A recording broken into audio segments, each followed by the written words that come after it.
Hi guys, welcome back to my YouTube channel.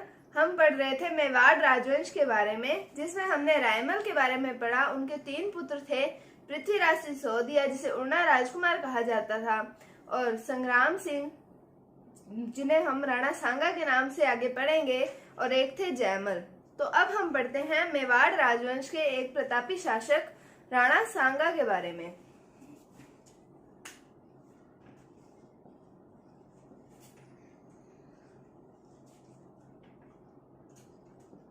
उनका नाम आता है राणा सांगा या आता है राणा संग्राम सिंह।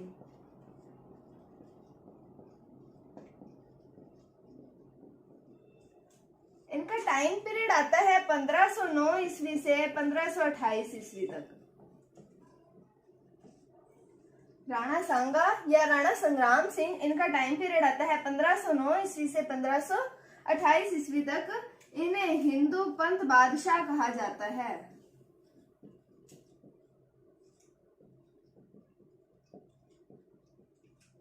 इन्हें हिंदू पंथ बादशाह कहा जाता है। कर्नल जेम्स टोड,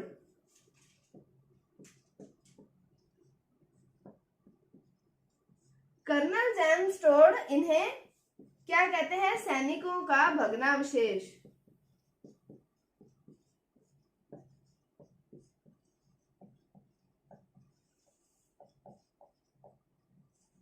ये इन्हें सैनिकों का भग्नावशेष कहते हैं। क्यों कहते हैं? क्योंकि इनके शरीर पर 80 घाव थे। वो हम पढ़ेंगे कि किस युद्ध में इनके शरीर पर 80 घाव हुए, कैसे हुए। तो इन्हें हिंदू पंथ बादशाह कहा जाता है। कर्नल जेम्स टोड इन्हें सैनिकों का भग्नावशेष कहते हैं।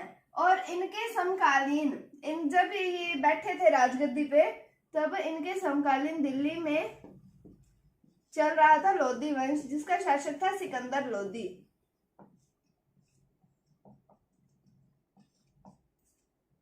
तो अब हम आगे बढ़ते हैं इसके बारे में।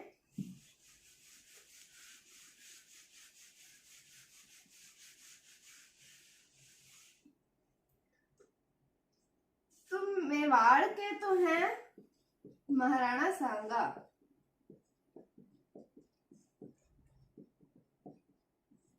और दिल्ली में हैं लोधी वंश के एक शासक आते हैं इब्राहिम लोधी।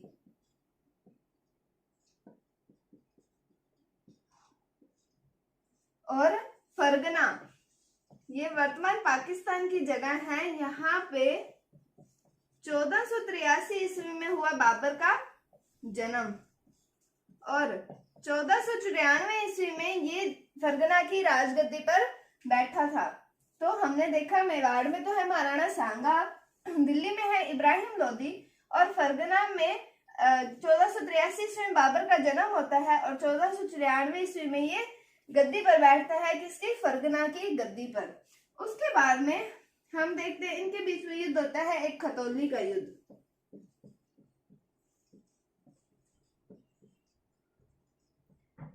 ये युद्ध कब होता है? 1517 ईस्वी में।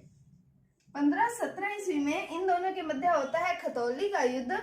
खतौली के युद्ध में महाराणा सांगा की होती है जीत, और इब्राहिम लोधी की हो जाती है हार। उसके बाद में 1518 और 19 में एक और युद्ध होता है इनके बीच में, बाड़ी का युद्ध। इस युद्ध में भी राणा सांगा की जीत होती है और इब्राहिम लोधी की हो जाती है हार।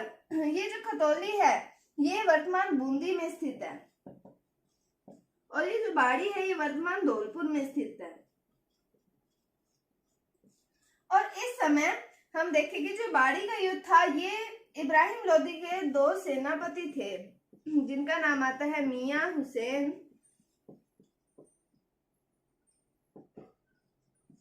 और एक का नाम आता है मियां मखान। इनके नेतृत्व में इब्राहिम लोधी ने सेना भेजी थी बाड़ी के युद्ध में। इस समय हम देखें पंजाब का गवर्नर आता है दौलत खां लोधी।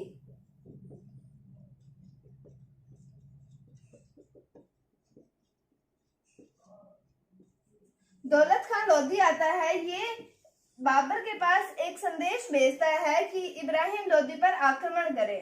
ये बाबर के पास संदेश भेजेगा, किस लिए? इब्राहिम लोदी पर आक्रमण करने के लिए।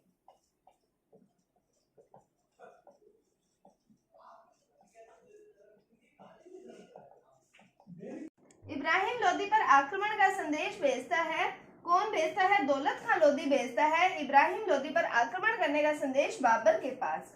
फिर बाबर जो होता है, बाबर महाराणा सांगा के पास में एक मैसेज भेजता है कि इब्राहिम लोदी पर आक्रमण करने में उसकी सहायता करे, इब्राहिम लोदी के साथ युद्ध करने में उसकी सहायता करे।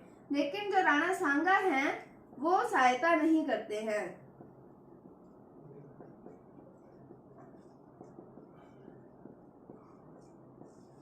ये सहायता नहीं करते हैं, ये एक कारण बनता है कि बाबर अब महाराणा सांगा के ऊपर आक्रमण करेगा, मतलब मेवाड़ पर आक्रमण करेगा। तो अब हमने ये देखा कि महाराणा सांगा है मेवाड़ के, दिल्ली के है इब्राहिम लोदी, और फरगना में 1483 में हुआ बाबर का जन्म, और 1494 में बाबर बैठा फरगना की गद्दी पर। उसके बाद में हमने देखा 1517 के अंदर होता है खतौली का युद्ध। खतौली का युद्ध जिसमें राणा सांगा की हो जाती है जीत और इब्राहिम लोदी की हार हो जाती है, और जो खतौली है वो बूंदी में स्थित है। और 1518 में होता है बाड़ी का युद्ध जो वर्तमान धौलपुर में स्थित है। इसमें भी राणा सांगा की जीत होती है और इब्राहिम लोदी की हार होती है। जो इब्राहिम लोदी है वो मियां हुसैन और मियां मखान के नेतृत्व में बाड़ी के युद्ध में अपनी सेना भेजते हैं।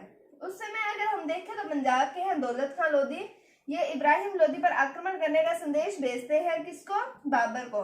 बाबर राणा सांगा के पास सहायता के लिए संदेश भेजता है कि ये इब्राहिम लोदी के साथ युद्ध करने में उसकी मदद करे, लेकिन राणा सांगा जो होते हैं वो उसकी मदद नहीं करते हैं। तो ये हमने देखा कि ये एक कारण बनता है कि बाबर अब करेगा मेवाड़ पर आक्रमण। तो हम देखते हैं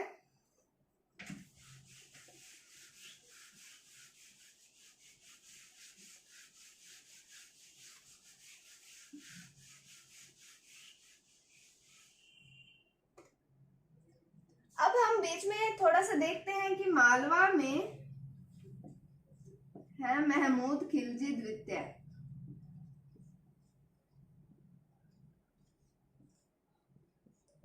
ये जो महमूद खिलजी द्वितीय हैं, इनको मालवा की गद्दी दिलवाने में, मालवा पर शासन करवाने में एक राजपूत मदद करता है जिनका नाम आता है मेदिनी राय। मेदिनी राय इनकी मदद करते हैं कि ये मालवा की गद्दी पर बैठे। और ये जो मेदिनी राय हैं इनको महमूद खिलजी देता है वजीर का पद। लेकिन ये एक मुस्लिम है, तो मुस्लिम विरोध करते हैं कि इसको आपने वजीर का पद दे दिया, तो ये इसके वजीर के पद को खत्म कर देता है, ये इसे वजीर के पद से निष्कासित कर देता है। फिर ये जाता है महाराणा सांगा के पास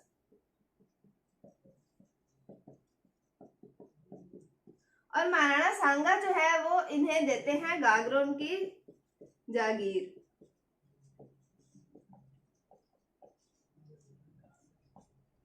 गागरोन की जागीर दे देते हैं।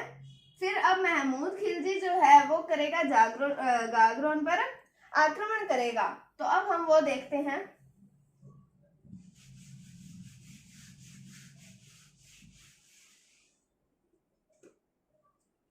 तो 1519 ईस्वी की बात आती है। मालवा में तो है महमूद खिलजी सेकंड और गागरोन पर ये करेंगे आक्रमण। गागरोन में है मेदिनी राय। क्योंकि राणा सांगा के द्वारा ही गागरोन की जागीर दी गई मेदिनी राय को, अब महाराणा सांगा का कर्तव्य बनता है कि वो इनकी मदद करे। तो वो करेंगे इनकी मदद, मतलब इनके साथ मिल जाते हैं राणा सांगा। तो जब महमूद खिलजी गागरोन पर करता है आक्रमण, तब महाराणा सांगा इसकी मदद करते हैं, मेदिनी राय की मदद करते हैं और ये युद्ध जीत जाते हैं और महमूद खिलजी को हार का सामना करना पड़ता है। इनकी हार के बाद में जो महाराणा सांगा हैं वो इनसे इनका कमरबंद और इनका ताज ये ले लेते हैं। क्या हुआ? 1519 ईस्वी की बात है। मालवा के अंदर तो है महमूद खिलजी सेकंड और गागरोन के अंदर आते हैं मेदिनी राय और राणा सांगा इनकी करते हैं मदद। और ये जब इन पर आक्रमण करेंगे तब राणा सांगा की मदद से मेदिनी राय जीत जाते हैं और महमूद खिलजी जो है वो हार जाते हैं और हार के बाद इनका कमरबंद और इनका ताज ले लिया जाता है। अब हम एक इम्पोर्टेंट युद्ध की बात करते हैं जिसका नाम आता है पानीपत का प्रथम युद्ध।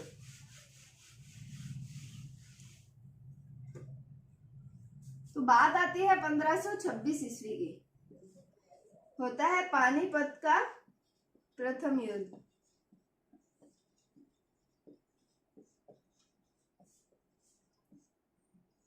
पानीपत कहाँ पड़ता है? वर्तमान हरियाणा में। तो पानीपत का युद्ध होता है बाबर और इब्राहिम लोदी के बीच में। तो बाबर हैं और इब्राहिम लोदी।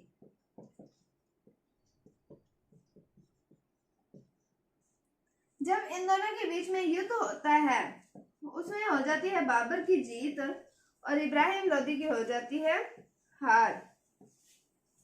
इब्राहिम लोदी की हो जाती है हार। बाबर की जीत होगी, इब्राहिम लोदी की हार होगी। इसके बाद में दिल्ली के अंदर लोदी वंश समाप्त हो जाता है और बाबर के काल से मुगल वंश की स्थापना हो जाती है। तो दिल्ली में मुगल वंश कब शुरू हुआ था? 1526 ईस्वी में बाबर के द्वारा शुरू किया गया था। उसके बाद में हम देखते हैं कि इस युद्ध के बाद में जो एक आते हैं महमूद लोदी और एक आते हैं हसन खां मेवाती।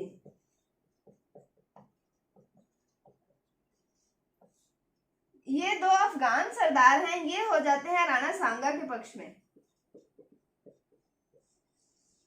ये राणा सांगा के पक्ष में हो जाते हैं। फिर हम देखते हैं कि बाबर लिखते हैं, एक अपना ग्रंथ लिखते हैं जिसका नाम आता है तुजुक बाबरी।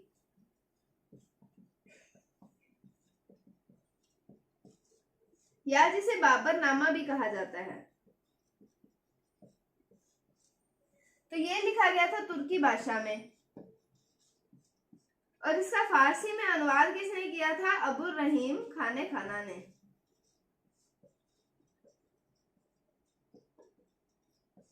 अबुर रहीम खाने खाना ने इनका फारसी में अनुवाद किया था। अबुर रहीम खाने खाना कौन थे? ये थे अकबर के 9 रत्नों में से एक रत्न थे।